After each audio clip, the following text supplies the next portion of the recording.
Akashvani Adilabad 100.2 FM మనస్సు నిండా.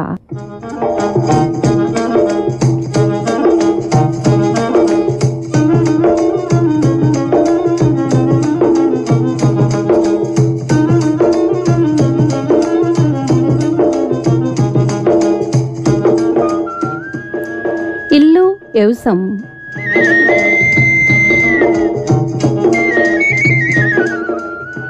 వ్యవసాయదారుల కార్యక్రమం.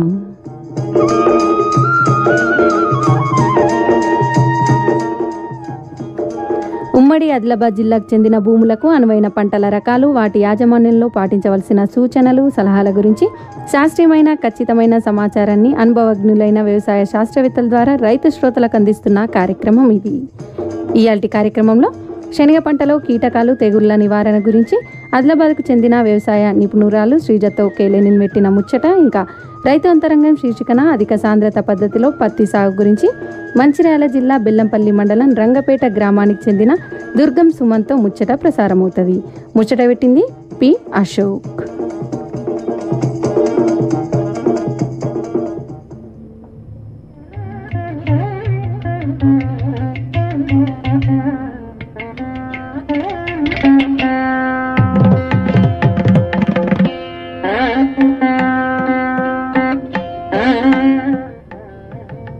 వాతావరణ సూచన. గడిచిన 24 గంటల్లో జిల్లాలో వాతావరణం ఎండగానే ఉండే. ఉష్ణోగ్రతలు గరిష్టంగా 31 డిగ్రీల సెల్సియస్, కనిష్టంగా 17 డిగ్రీల సెల్సియస్గా నమోదైనాయి. గాలిలో తేమ 57% ఉండే. గాలి గంటకు 5 కిలోమీటర్ల వేగంతో వీచింది. రాగల 24 గంటల్లో కూడా వాతావరణం ఎండగానే ఉండే అవకాశం ఉంది. ఇంతకు మించి వాతావరణంలో చెప్పుకోదగిన మార్పులేమీ ఉండకపోవచ్చు. వాతావరణ సూచన ఇన్నరు.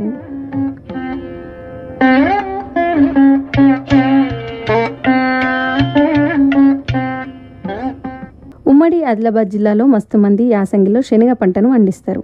ఈ పంట ప్రధానంగా చలికాలంలో వేస్తుంటారు. సెప్టెంబర్ నుండి డిసెంబర్ మధ్యకాలంలో విత్తుకుంటారు. అయితే ఈ పంట ప్రస్తుతం కొన్ని చోట్ల పూత కాత దశల్లో ఉన్నది. శనగకు తెగుళ్ల సమస్య కానీ, కీటకాల సమస్య కానీ ఎదురైందంటే ఆ ప్రభావం పంట దిగుబడిపై పడుతుంది. ఈ చీడపీడల నివారణకు పంట ప్రారంభం నుండే సమగ్ర సస్యరక్షణ చర్యలు చేపట్టాలి. మరి గా వివరాలను ఆదిలాబాద్కు చెందిన వ్యవసాయ నిపుణురాలు శ్రీజతో కేలేని పెట్టిన ముచ్చట్లో విందాం. యాసంగిలో సాగు చేసే శనగ పంటలో ఆశించే కీటకాలు, తెగుళ్ళు, వాటి వల్ల కలిగే నష్టాలు, మరి వాటి నష్టాల నుంచి బయటపడడానికి, ముఖ్యంగా కీటకాలు, తెగుళ్ళ నుంచి పంటను కాపాడుకోవడానికి ఎలాంటి జాగ్రత్తలు తీసుకోవాలి, ఎలాంటి చర్యలు చేపట్టాలి, అట్లాగే శనగ పంట అధిక దిగుబడికి ఎట్లాంటి మెళకువలు పాటించాలి, ఈ ముచ్చట్లు చెప్పేందుకు ఇలా మన స్టూడియోలో వ్యవసాయ నిపుణులు శ్రీజ గారు ఉన్నారు. వారిని అడిగి తెలుసుకుందాం. నమస్కారం శ్రీజ గారు. నమస్కారం అండి. అయితే ముందుగల్లా చెప్పింది, ఈ శనగ పంటలో ఆశించే కీటకాలు ఏమేమి ఉన్నాయి, వాటి గురించి చెప్తారా? అపరాల పంటలు చూసుకున్నట్లయితే మినుము, పెసర, శనగ వీటికి చాలా ప్రాముఖ్యత ఉందండి. మన రాష్ట్రంలో పండించే రబీ పంటల్లో శనగ అనేది అతి ముఖ్యమైన పంట. శనగ నుండి పప్పు ధాన్యపు పంటగా దీనికి చాలా ప్రాముఖ్యత ఉంది. సో ప్రస్తుతం ఆశించే కీటకాలు చూసుకున్నట్లయితే ప్రధానంగా చెప్పుకోవాల్సింది శనగపచ్చ పురుగు. శనగ పండించే అటువంటి అన్ని ప్రాంతాల్లో కూడా ఈ పురుగులు ఎక్కువగా ఉంటాయి. వీటి యొక్క తల్లి పురుగులు లేత ఆకులు, లేత మొగ్గలు, పువ్వులు, లేత కాయలపైన ఒక్కొక్కటిగా చాలా చిన్నగా గుడ్లను పెట్టడం జరుగుతుంది. ఈ గుడ్ల నుండి బయటకు వచ్చినటువంటి పిల్ల పురుగులు పూత మరియు కాయను తినడం వల్ల నష్టం ఎక్కువగా జరుగుతుంది.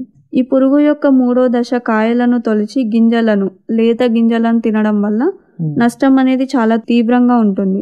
శనగపచ్చ పురుగు యాజమాన్యం, దానిని నివారించుకోవడం చూసుకున్నట్లయితే పచ్చ పురుగు రసాయన మందుల ద్వారా కాకుండా మనం వేప నూనె ఇలాంటివి వాడి కూడా ఆ పురుగులను నివారించుకోవచ్చండి. ఎకరాకు 4 చొప్పున లింగాకర్షక బుట్టలు అమర్చుకొని ఈ పురుగులను మనం గమనిస్తూ ఉండాలి.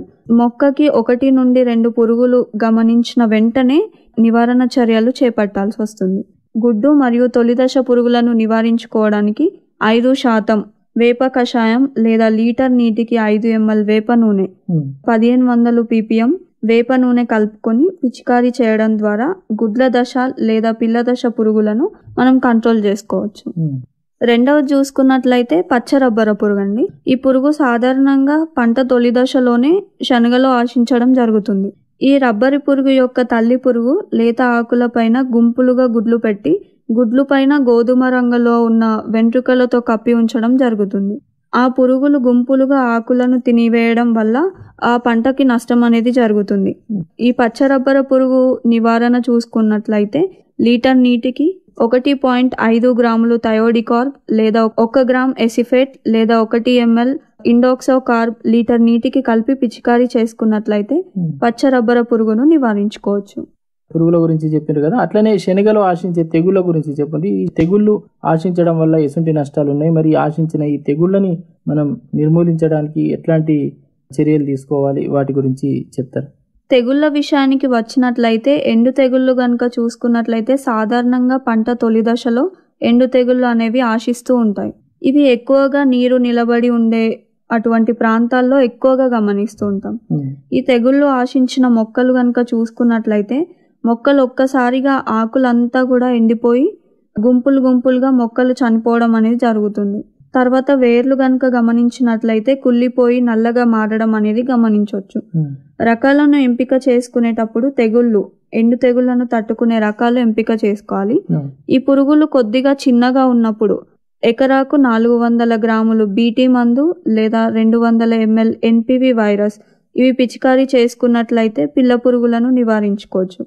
పురుగు వృద్ధి ఎక్కువగా ఉన్నప్పుడు లీటర్ నీటికి 1 గ్రామ్ ఎసిఫేట్ లేదా 2 ml క్వినాల్ఫాస్ లేదా 1 ml ఇండాక్సోకార్ లేదా 0.3 అంటే 0.3 ml స్పినోసాడ్ మందులో కలుపుకొని పిచికారీ చేసుకున్నట్లయితే ఎదిగిన పురుగులను కూడా నివారించుకోవచ్చు. అయితే ఇప్పుడు శనగలో తెగుళ్ళు ఆశించిన తర్వాత వాటి నివారణకు ఏం చేయాలని చెప్పారు కదా, అసలు ఈ తెగుళ్ళు రాకుండా ముందు జాగ్రత్తగా చేపట్టాల్సిన చర్యలు ఏమైనా ఉన్నాయా, ఉంటే వాటి గురించి చెప్తారా?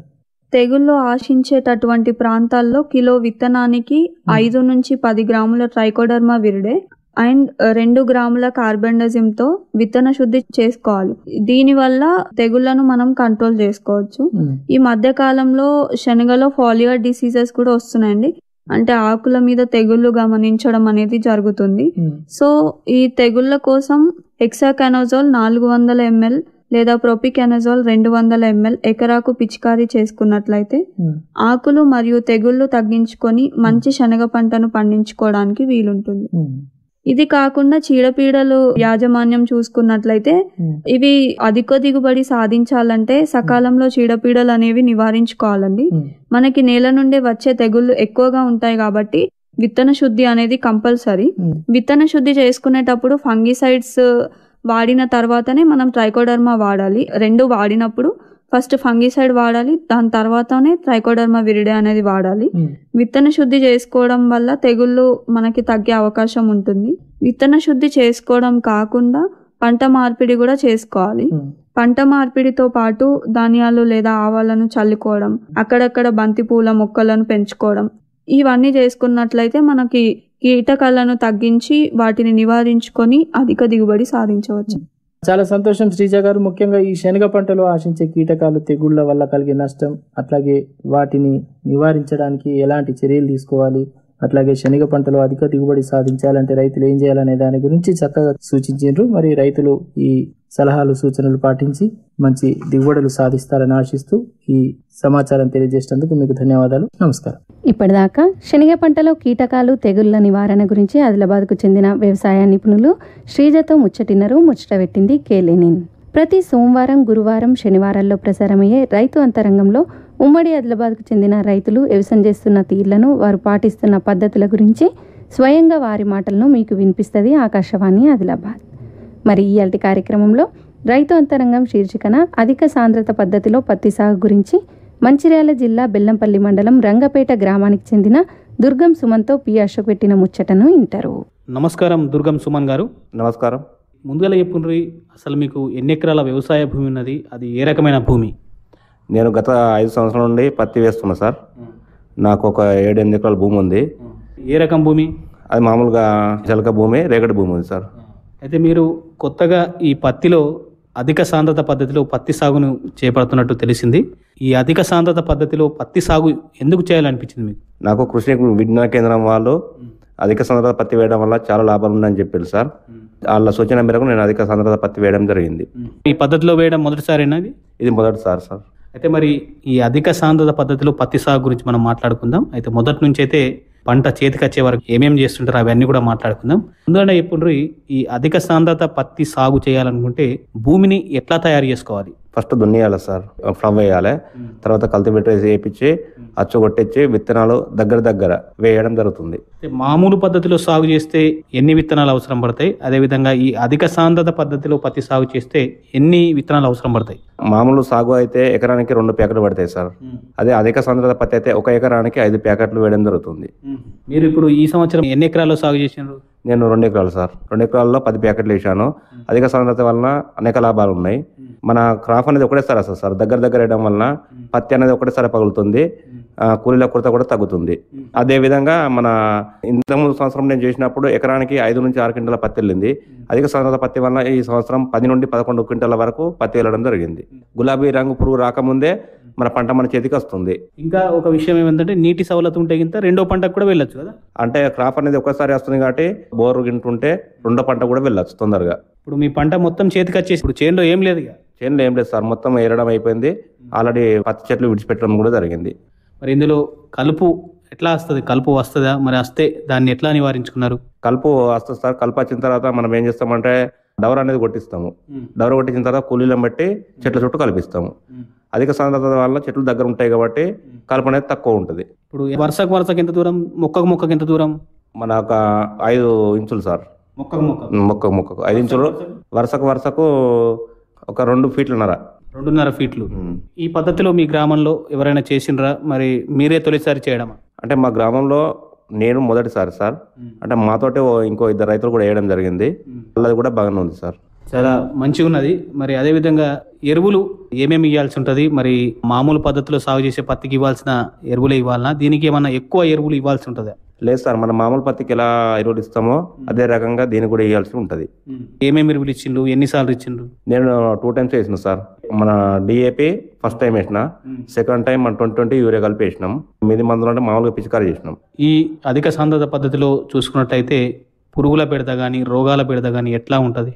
చాలా తక్కువనే ఉంటుంది సార్. పురుగుల బెడద అనేది చాలా తక్కువ ఉంటుంది. చెట్లు దగ్గర ఉండడం వల్ల కీటకాలు అనేది నివసించలేకపోతాయి. పురుగులు కూడా ఏం కనిపించలేదు సార్. రోగాలు ఏమైనా ఆకుముడత కానీ ఇట్లా ఆకుమచ్చ తెగులు కానీ ఏమైనా కనిపించినాయి? ఆకు మచ్చలు వచ్చినాయి సార్. తెల్లదోమ పచ్చదోమ మాత్రం ఉండే. చెట్లు దగ్గర ఉండడం వల్ల తెల్లదోమ పచ్చదోమ ఉండే. పిచికారీ చేస్తే అవి కూడా లేకుండే. ఇక ఖర్చు విషయానికి వస్తే ఈ 2 ఎకరాలపై మీరు అందాదా ఎంత ఖర్చు చేసిండ్రు ఈ అధిక సాంద్రత పత్తి సాగు మీద? 1 ఎకరానికి 20 నుండి 30 వేల వరకు ఖర్చు వచ్చింది సార్ అధిక సాంద్రత పత్తి వల్ల.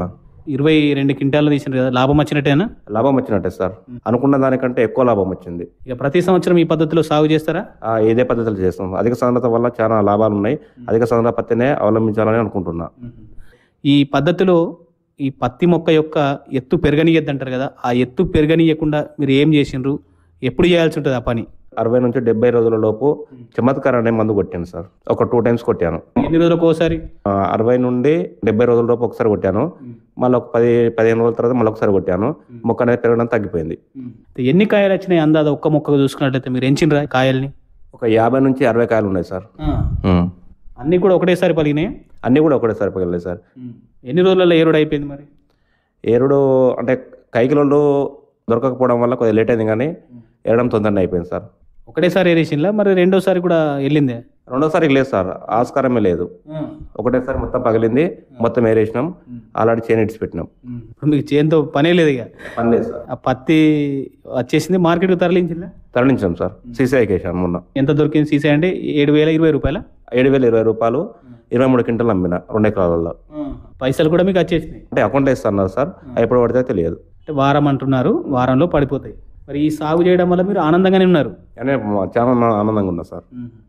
వేరే రైతులకు ఏం చెప్తావు మరి? కొత్తగా వేరే రైతులు ఎవరైనా సరే ఈ అధిక సాంద్రత పద్ధతిలో పత్తి సాగు చేయాలనుకుంటే వారికి ఏం చెప్తావు? వారికి ఏం సలహాలు సూచనలు ఇస్తావు నువ్వు? మన మామూలు పత్తి వేయడం వల్ల ముక్కలు అనేవి తక్కువ ఉంటాయి, కాయలు అనేవి ఒక్కసారి పగలవు. అధిక సాంద్రత పత్తి వలన ముక్క దగ్గర ఉండడం వలన చెట్టు అనేది చివరికి మందు కొట్టడం వల్ల పెరగడం తగ్గి కొమ్మలు అనేవి బాగా డెవలప్ అవుతాయి. అప్పుడు మనకు కాయ బాగా వస్తుంది, కాబట్టి ఖర్చు కూడా తగ్గుతుంది. ఎవరన్నా బోర్ బావిలు ఉంటే గంట రెండో పంట కూడా తొందరగా వెళ్ళచ్చు. కాబట్టి మంచిగా ఎవరైనా సరే ఈ పద్ధతిలో పత్తిని సాగు చేసి అధిక లాభాలని సాధించవచ్చు. సాధారణ పద్ధతిలో కూడా పత్తి సాగు చేసిన అన్నారు కదా, అదే ఎన్ని ఎకరాలు సాగు చేసిండ్రు? నేను ఇదొక 2 ఎకరాలు వేసాను, అదొక 6 ఎకరాలు వేసాను. దానికి దీనికి బాగా తేడా ఉంది. ఇప్పుడు ఆ 6 ఎకరాల్లో మీకు ఎంత దిగుబడి వచ్చింది పత్తి? 6 ఎకరాల్లో ఒక 30 క్వింటల్ వచ్చింది సార్. అంటే ఇప్పటి వరకు అక్కడ ఎంత పడ్డట్టు? 5 పడ్డట్టు. అంతే సార్. ఈడ మాత్రం 11.5 వచ్చేసింది. 11.5 వచ్చేసింది సార్. ఈ విషయాల్ని మనం గమనిస్తే ఇక్కడనే తెలిసిపోతుంది. 6 ఎకరాల్లో 30 క్వింటాలు వెళ్తే కేవలం 2 ఎకరాల్లోనే ఈ అధిక సాంద్రత పద్ధతిలో 23 క్వింటాల పత్తి లేదంటే ఏది లాభమో మనకు తెలిసిపోతుంది కదా. అవును సార్. మరి ఎవరైనా సరే ఈ కార్యక్రమం విన్న శ్రోతలు కానీ వ్యవసాయదారులు కానీ మీకు ఫోన్ చేసే అవకాశం ఉంటుంది. పద్ధతిని ఎట్లా సాగు చేసిండ్రు, మరి ఇందులో ఏ జాగ్రత్తలు తీసుకోవాలి, పెరుగుదల నిరోధక మందు ఎప్పుడు కొట్టాలి, ఇసుంటే అన్ని అనుమానాలని నివృత్తి చేసుకునే అవకాశం ఉంటుంది. కాబట్టి మిమ్మల్ని సంప్రదించే ఫోన్ నంబర్ చెప్పుండ్రి. 9010338075. ఎవరైనా సరే అధిక సాంద్రత పద్ధతిలో పత్తిని సాగు చేయాలనుకుంటే, ఏమైనా అనుమానాలు ఉంటే, మొదటిసారి సాగు చేసి లాభాలు సాధించిండ్రు, మరి ఎవరైనా సాగు చేయాలనుకుంటే వీరిని ఫోన్లో సంప్రదించవచ్చు. దుర్గం సుమన్ నంబర్ 9010338075. మంచిదండి సుమన్ గారు, మీరు మున్ముందు కూడా ఈ అధిక సాంద్రత పద్ధతిలోనే పత్తి సాగు చేసి మంచి దిగుబడిని లాభాల్ని సాధించాలని ఆశిస్తూ ఈ సంవత్సరం సాగు చేసినటువంటి ఈ అధిక సాంద్రతలో పత్తి సాగు గురించి ఇన్ని అనుభవాల్ని, ఇన్ని విషయాల్ని మాతో పంచుకున్నందుకు ధన్యవాదాలు. Thank you sir. ఇప్పటి వరకు అధిక సాంద్రత పద్ధతిలో పత్తి సాగు గురించి మంచిర్యాల జిల్లా బెల్లంపల్లి మండలం రంగపేట గ్రామానికి చెందిన దుర్గం సుమన్తో పియాషకు పెట్టిన ముచ్చట విన్నారు.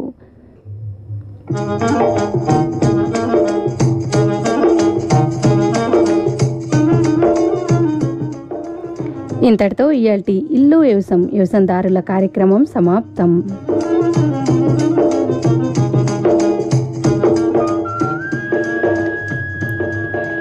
ఈ ముచ్చట్లను మీరు మళ్ళీ వినాలనుకుంటే మా యూట్యూబ్ ఛానల్ ద్వారా వినొచ్చు. మా యూట్యూబ్ ఛానల్ చిరునామా ఆకాశవాణి ఆదిలాబాద్ 100.2 FM. లైక్ చేయండి, షేర్ చేయండి, సబ్స్క్రైబ్ చేసుడు అస్సలు మరకుండ్రి. ఇక అట్లనే రేపు రాత్రి 7:15 కిసాన్ వాణి కేంద్ర వ్యవసాయ రైతు సంక్షేమ మంత్రిత్వ శాఖ వారి ప్రాయోజిత కార్యక్రమంలో ప్రత్యక్ష ఫోన్ ఇన్ ఉన్నది. ఇందులో వేసవి నువ్వు సాగు అధిక దిగుబడి సూచనల గురించి రైతు శ్రోతలు టెలిఫోన్ ద్వారా అడిగిన ప్రశ్నలు, సందేహాలకు ఆదిలాబాద్ వ్యవసాయ కళాశాల associate dean doctor Sridhar Chauhan సమాధానాలు ఇస్తారు.